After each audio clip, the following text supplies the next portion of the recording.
Independent grind, powered by Tech Nine. We're here with Prop, recent album jump, Crooked. But before we get to that, I'm just curious, how did you initially get into music? Man, I guess music started for me pretty young. You know, I was from South Central LA, and like just sort of the backdrop of like, you know, Venice Beach, just hip hop, and just kind of what was going on in the city was such an allure to me that it just kind of like, it just resonated, man. You know, much more than sort of like, you know, kind of LA gang life. Just hip hop just spoke so much louder than anything else, as far as I was concerned.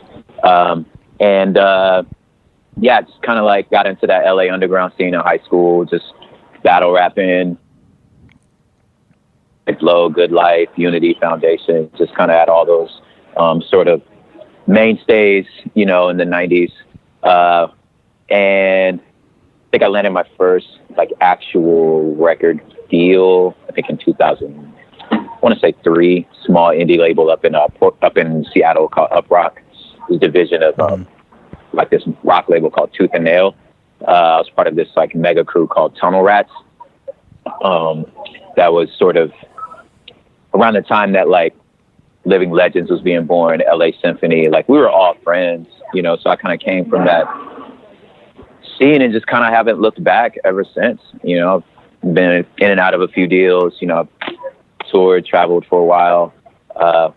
Yeah, somehow like whenever I'm ready to be like, forget it, this is ridiculous. Then like, you know, something comes up that's amazing and just kind of keep going. Yeah. When was the last moment you had where you were like, I'm getting out of it?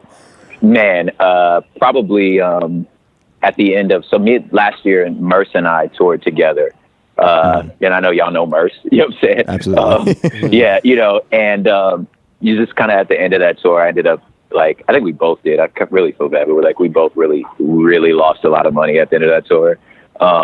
It was probably one of the funnest tours I've ever been on, because if you've ever been around Merce longer than 5 minutes, you're literally the funnest human being on the planet. You know what I'm saying? Yeah. So I had a great time. I mean, the shows they were great. You know, it's just, I'm thinking, man, I got 2 kids at home. I had to finish paying for the record, and I'm just like, what am I doing in this van right now? You know what I'm saying?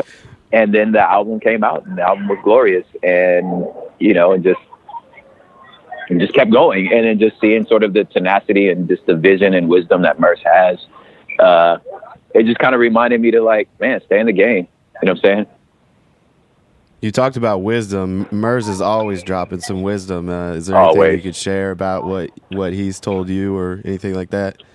Yeah, he just said some of the things he says is like, man, the true test of excellence is longevity. You know what I'm saying? And if you can like, you know, stick to who you are for as long as you can, you know what I'm saying? Of course, I'm not saying don't evolve, but like stick to who you are as long as you can, and like time will tell what you've done. Another thing that he said that really stuck to me was like, man, it's hard to ride a wave when you're in front of it. You know, and he's like, yo, that's the story of his career. And I think in turn, he was trying to say that it's kind of the story of mine. Like, you know, me being like an openly Christian artist, you know what I'm saying? Like, and, you know, doing a tour with someone who's openly not, you know what I'm saying? Right. Was like, we're like, yo, like it's probably going to catch on. You know what I'm saying? But like right now, like we're inventing something. And he's like, and that's just kind of the story of my career. Like you just know it. Just you don't ride waves because you're ahead of it, you know? And that was a nugget. That was like, let me tuck that one in for a while. That really helped, you know? It's easy to comprehend, but you got to like think on that for a while. Absolutely. And yeah, we've talked to Reverie and Curtis King, who are obviously two sort of people who learned a lot from Merce, and I always love getting stories of him because he's such like. And I guess just first off, can you talk about sort of what he means to sort of West Coast hip hop? I can never get enough of those. Oh man, especially someone with your perspective. Yeah, so like we are, like I said, we're somewhat around a similar like age. I'm a little younger than him, but like we were, like I said, we were kind of birthed out of the same scene. Our families, like migration was like identical. So there's a lot that we share. Like, so he was from Mid City, I was from South Central. And then our parents split. He moved to the 626 San Gabriel Valley. My family did the same thing. We moved to San Gabriel Valley. You know what I'm saying? So like we had followed each other for a while. He was the youngest of a 9-member crew. I was the youngest of a 9-member crew. So there's so much that was paralleled between him and I. But what Merce was able to do was, I feel like he saw sort of this like position of like this like working sage, this like coach on the court. You know what I'm saying? Somehow or another, it clicked for him young, and he was able to like solidify himself not only as like a mainstay or a leader, but also as a curator. So it was like if he put his stamp on you, you're good. You know what I'm saying? And and it was just him like making friends and just being like, especially like a lot of the back end story of like when Atmosphere, like just when Rhymesayers made it to California, like California, we have our, you know, and the worst kept secret. Like we're pretty arrogant when it comes to our hip hop. You know what I'm saying? And what we believe like underground is supposed to be. Merce of that generation was, I felt like, was the most open minded. Was like, Slug's dope. You know what I'm saying? Like, I'm gonna go ride with him. You know what I'm saying? And that like sort of wherewithal to be like, look, we can stay here and like rule this region, or we can get global, you know? And he was willing to get global, you know? And that like really resonated with me, because, you know, when you're willing to just kind of do that, he stepped away from like just that sort of underground kind of chops, that just like freestyle fellowship kind of Project Blow, like double time kind of like, you know, thing. He was willing to be like, yo, I don't rap like that. You know what I'm saying? And blaze the trail. So I think that him as like a curator and like sort of like the trendsetter, you know. Oh, I got you. Okay, sorry. Yeah, no problem. Sorry, I'm at the airport. But yeah, but just him just being willing to be like a curator and stepping into that position and being like, yo, I'll leverage my access and my platform for others. Like what it took to actually say for like a paid dues or the Rock the Bells, like, no, I don't need to headline it. No, I don't need to be this. I don't need to be the guy, but I can put the guys that need to be there on stage. Like he doesn't have to do that. And him doing that, like really it moved us from, and I don't know who's willing to admit it, who else is willing to admit it, but it moved us from being just a local scene to like trendsetters. And I really like, in a lot of ways, like I think we have Merce to thank.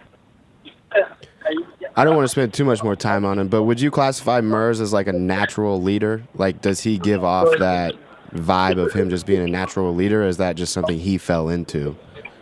You know what, man? I think he was like, I think he's, what's that phrase, like the reluctant hero?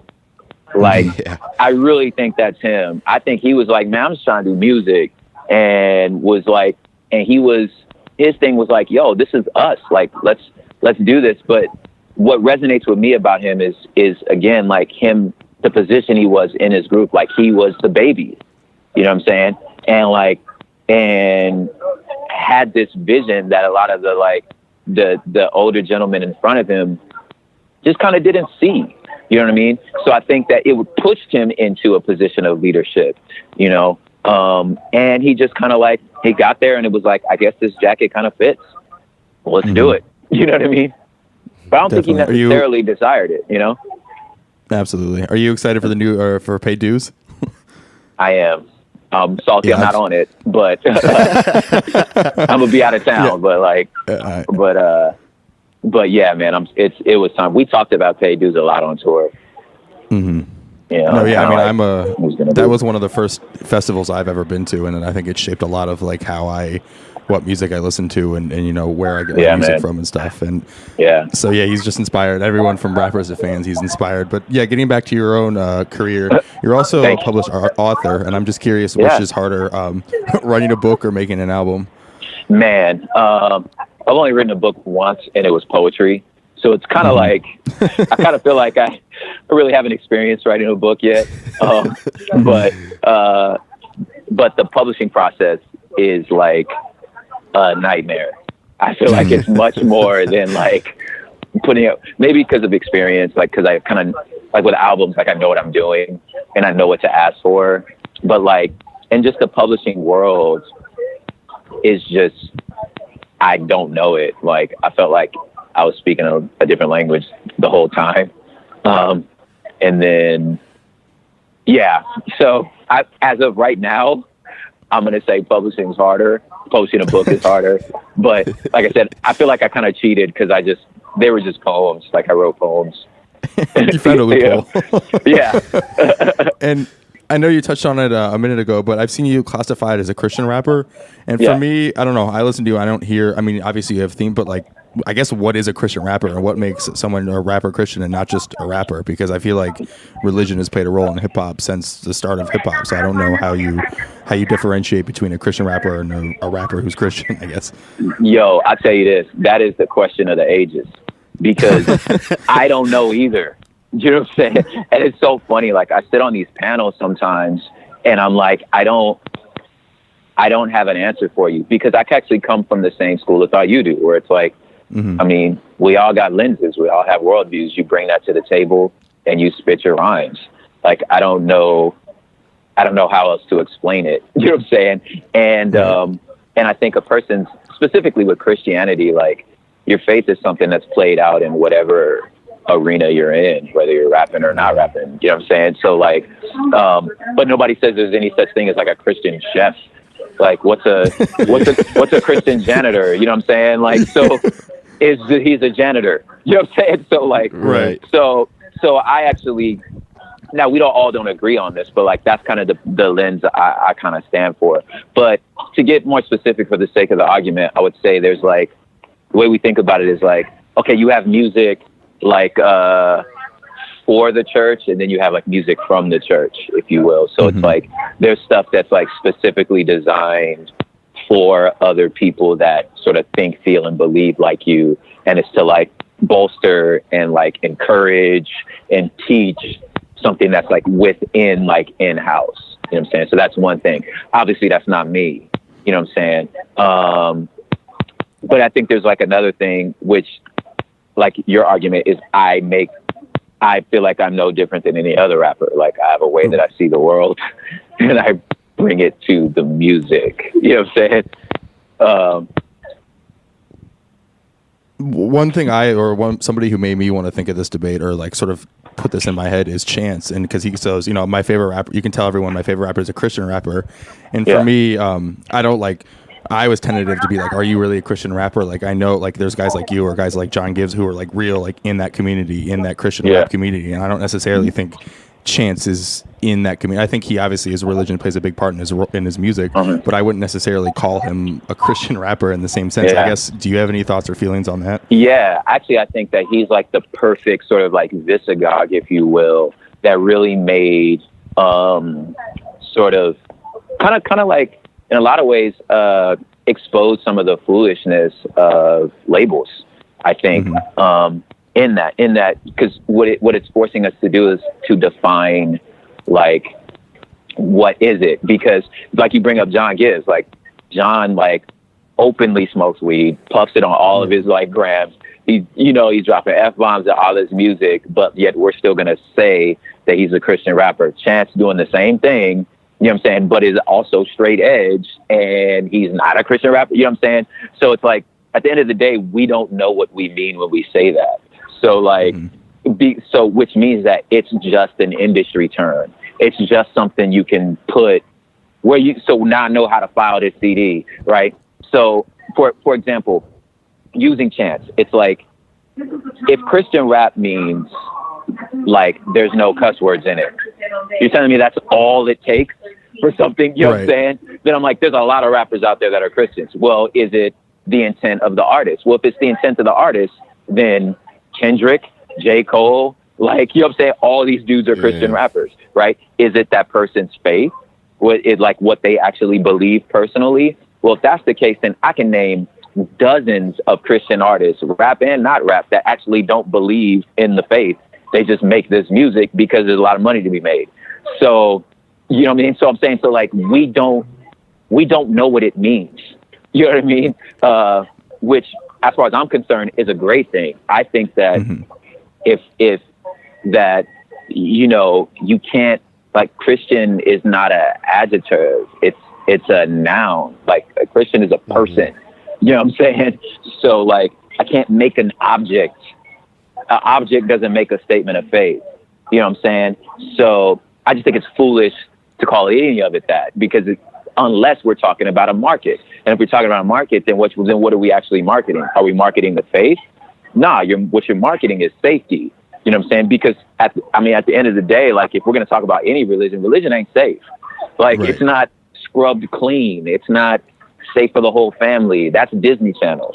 Then just be Disney. You understand what I'm saying? And just say it's that. You feel me? So, like, to me, I just feel like I for, like, the sake of, like, clarity for someone that doesn't want to think that deeply about things, like, you say, yeah, Prop's a Christian rapper. Okay, cool. You know what I'm saying? Prop's not a Christian rapper. Oh, okay, cool. You know what I'm saying? Like, for me, it's like, it's not a hill I die on either way. But I think Chance was, like, the perfect sort of example that kind of, like, blew these categories sort of out of the water. Right. And I know, I'm trying to think of his name. His name is escaping me right now.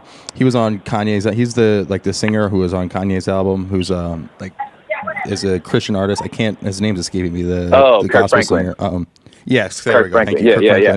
I know he got a lot of flack for working with Kanye, and you talked about, you know, John Giz. I like read somewhere there was some clash between him and the community because of, like, the weed smoking and the cursing and stuff. Yeah. I'm just curious, have you experienced any? Because you're not afraid to take a critical lens to Christianity. Yeah. Have you experienced any pushback from that community? Oh my gosh, bro, where do you want to start? You know, you know, like I said, like, I come from, like, a crew that was sort of kind of always involved in the scene. Like I said, being like a tunnel rap. Like, at the time, there was a time, like, in the 90s where it was considered like Christians have no space, like, battle rapping. You know what I'm saying? And I'm like, cool, that's where I came from. That's all I know. You know what I'm saying? And you know what I mean? So there was for me, it was like for day one. And when I like fell in love with hip hop, I didn't know Christian rap existed. I didn't know it was a thing. Hey guys, hold on 1 second. I think I need to get on this flight real quick. Sure. But so I kind of, like, for me, it was day one. And, like, what was interesting about LA was we kind of didn't have those categories because we didn't know it existed. Like, our hip hop scene was our hip hop scene. You know what I'm saying? So there wasn't, and it's like, you know, California's not like a Bible Belt state, so we didn't have all, like, infrastructure set up that was specifically marketed to Christians. We just didn't have that. Like, it's California. You know what I'm saying? So it wasn't until I started touring and meeting dudes from other states and them kind of laying out, like, yo, so, like, how long have you been doing Christian rap? And I was like, I don't even know what that is, fam. Like, what are you talking about? You know what I'm saying? Like, I was like, Abstract Rude's a Christian. Like, what are you saying? You know what I'm saying? Like, I didn't know what they meant. You know what I mean? So because of, like, that just complete ignorance and, like, of just, like, and by ignorance, I mean, like, I was completely unaware that whole world was happening. Like, I didn't follow the rules because I didn't know what they were. You know what I'm saying? And that's has, like, served me well, but it's also like, man, I've had people look me in the face being like, you know, you're the devil, you're leading children astray. I don't know why anyone would listen to you. I'm telling my pastor, yada, yada. You know, just all kind of, like, incredible, hateful things. But then at the same time, it's like there's those five or 10 or 20 like loud folks, and then there's like it's like this like subgroup that kind of sneaks through like some sort of secret tunnel to like run up on me like, yo, keep talking, bro, like you're doing it, you know what I'm saying? That are like waiting for like the gadfly or somebody to like, nah, fool, you're right, you feel me? So I've kind of like, my story's kind of been both, where, you know, I've gotten an incredible amount of pushback, but at the same time, incredible amount of encouragement, you know? Right. Where's sort of the landscape now, or what's it look like now? I mean, I know like we talked about it again, but John Gibbs is another guy. Like, I feel like there is a group of Christian rappers who are sort of blurring that line and taking a different place. So I'm just curious what the landscape now looks like. I mean, it's like, it's crazy because I feel like it kind of matches the landscape of the world, like, you know, in the sense of, or landscape of America in the sense of like, there's Christians and then there's like Donald Trump Christians. You know what I'm saying? So where, you feel me? So it's kind of like where, you know, you think 81% of white evangelicals voted for this dude, and the rest of us, like 19%, are going, what in the holy hell is happening right now? You know what I'm saying? So it's kind of the same, I believe, like in Christian music, specifically hip hop, kind of like, you know, it kind of brought up a lot of, sort of that season just brought up a lot of stuff that like, who's been like, yo, as a matter of fact, man, you know what? Actually, I've been thinking about, you know what? Maybe Prop was on to something. You know what I'm saying? So like those kind of things are starting to kind of make the chasm even that much more. As a matter of fact, you know, just yesterday, it's pretty funny. It's pretty funny because it's so like minuscule in the grand scheme of things. But just yesterday, one of the a Christian rapper who's more on the side of like make sort of seminary rich theology, pastoral rap music. Essentially, he's not gonna call it that, but that's what it is. Put out a diss record about, without mentioning or naming names, specifically about Lecrae, myself, John Gibbs, like anybody that thinks the way that we think.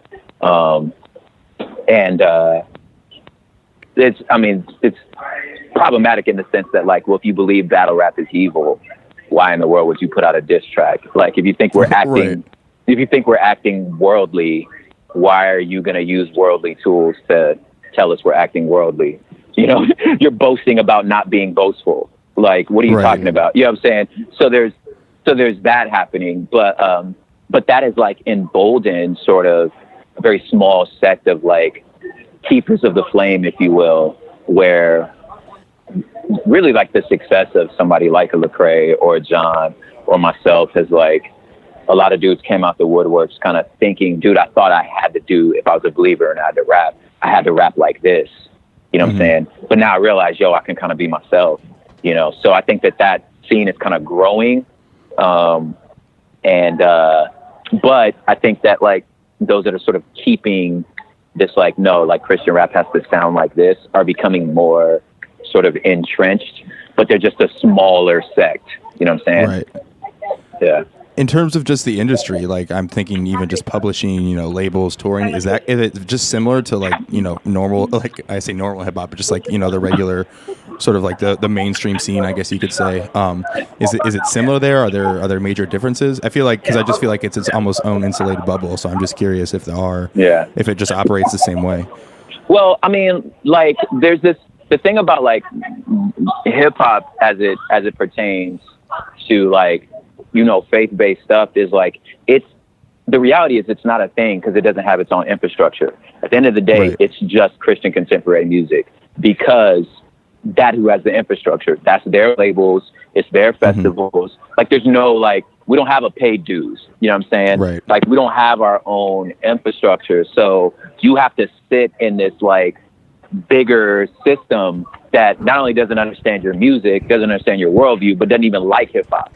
So for them, they're just like, are you going to cut the check? You feel me? Are you going to make us earn this money? So I think in that sense, it's very similar, but it would be what industry looked like 10, 20 years ago, where nobody thought hip hop would last. You know what I'm saying? And you got to sit in this other sort of label. What I think, but where I think it's definitely the same is we're still having to sort of answer, if you, depending on how much like pull you want, you're gonna have to answer to, like, we have our Jimmy Iovine's, like we have our like sort of like main like guys who are actually controlling the narrative, and then you have like, you know, the agitators who stepped out. Like I'm on a label, like the label I'm on, like we're a nonprofit, like we have a 501c3. So because of that, we do what the hell we want to do. You know what I'm saying? Right. Lecrae is his label. You know what I'm saying? So like, so they're in the same way that, you know, hip hop is, even like tech is like a great example of that. You have to fight to create your own infrastructure. That's where we're at. Like we're fighting to make our own infrastructure, but that's only if you believe that we need to exist somewhere outside of the regular stream of hip hop.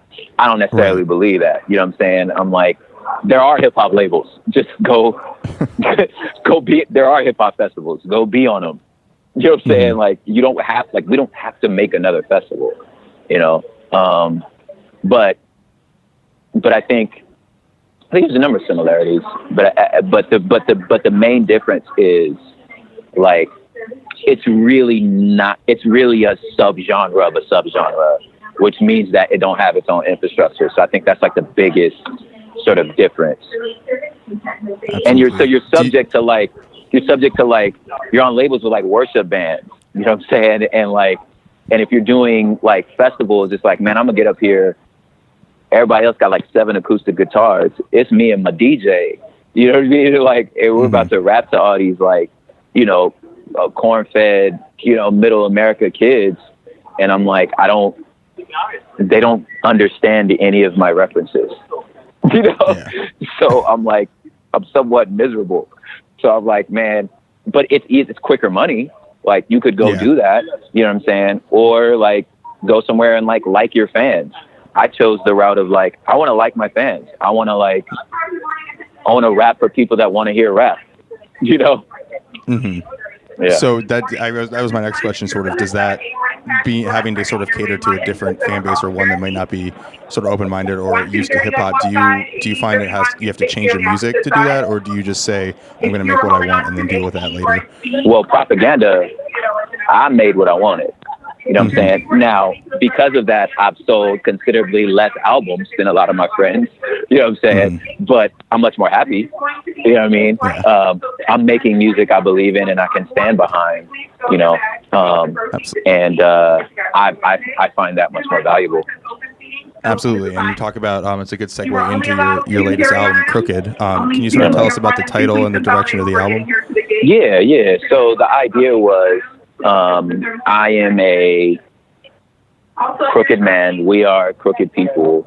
And we establish, you know, crooked relationships and with crooked desires. And with that, we build up crooked systems, right, that subjugate other people because of our evil desires. And we're all hoping for the day that, like, the crooked is made straight. So that made straight part is where, like, my worldview kind of comes in.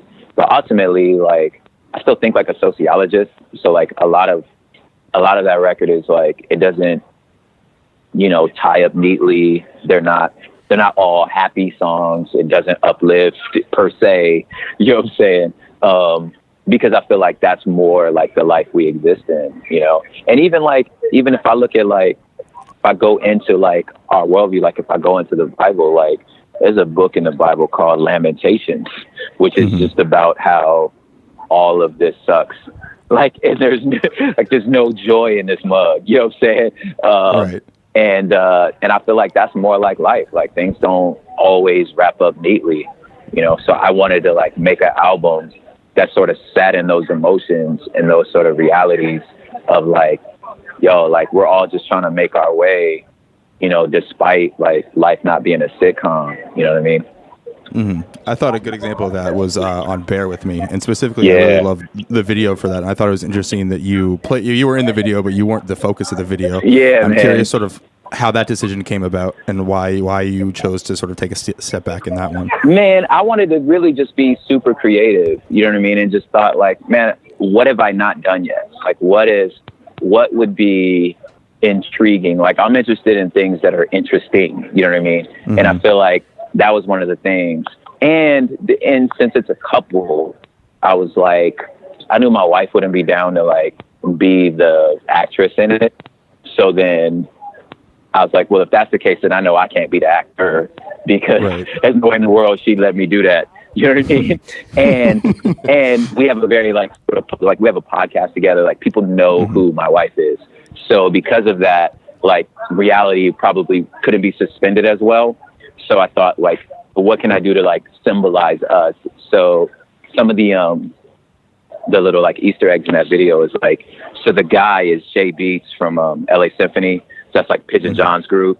So that's the guy. And then the girl is Zane One, who was a founding member of that crew, Tunnel Rats. So like anybody that kind of knows our history or just like LA hip hop history would be like, that's kind of fresh. You know what I'm saying? So it's kind of like just kind of throwing those little like Easter eggs in there. But yeah, so none of the videos for this album I'm necessarily in. Like, we just dropped a new one for the song Darky. I'm not in that video either. You know? Yeah, I was actually going to ask you about that one. I thought it was like really powerful. Can you go through that one and sort of talk about what you wanted to present with that?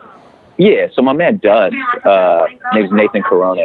He's filmed a bunch of my videos. He's the type of dude that you're just like, I just throw the alley-oop up and like don't even look. Like, I know we give him no direction. We're like, here's the song, just do what you want. You know what I'm saying? And I don't know if that's too loud for y'all. Should I move over somewhere? You're fine. Oh, okay. But yeah, I just give him the alley-oop and he just does it.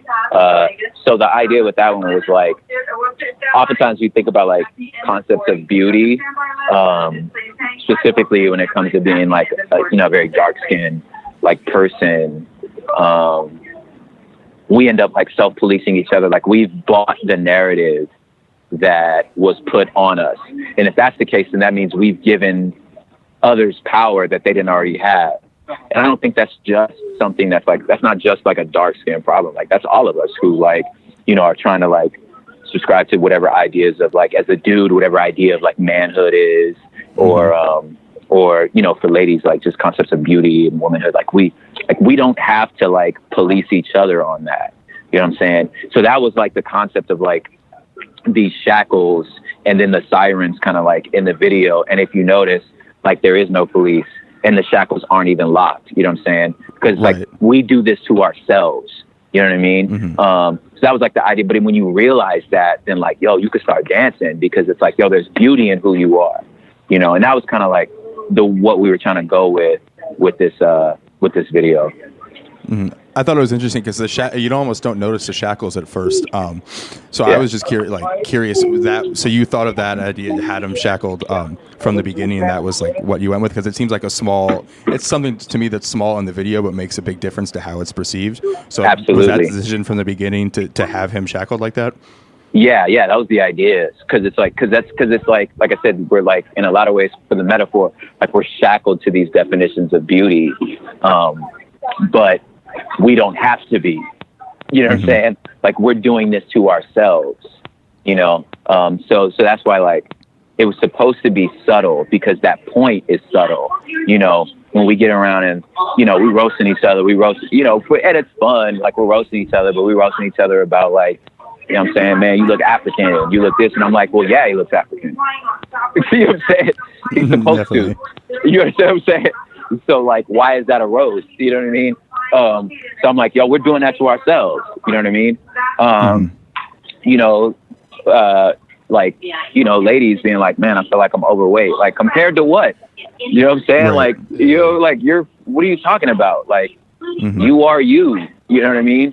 So just like really like learning how to think about those things and just being like, man, you don't have to do that to yourself. Now, if you like on some like, I would like to better myself because I feel like I would feel better, and that's different. You know what I mean? But like, man, you don't have to buy a narrative somebody else put on you, you know?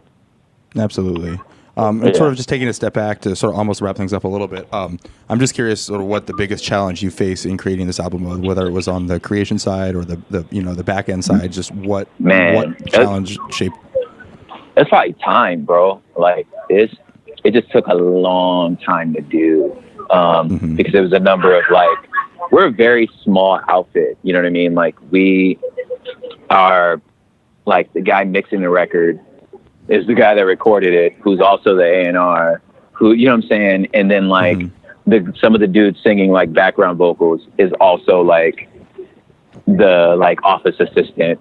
You know what I'm saying? So we're just we're doing so many different things that it just makes the process really, really slow.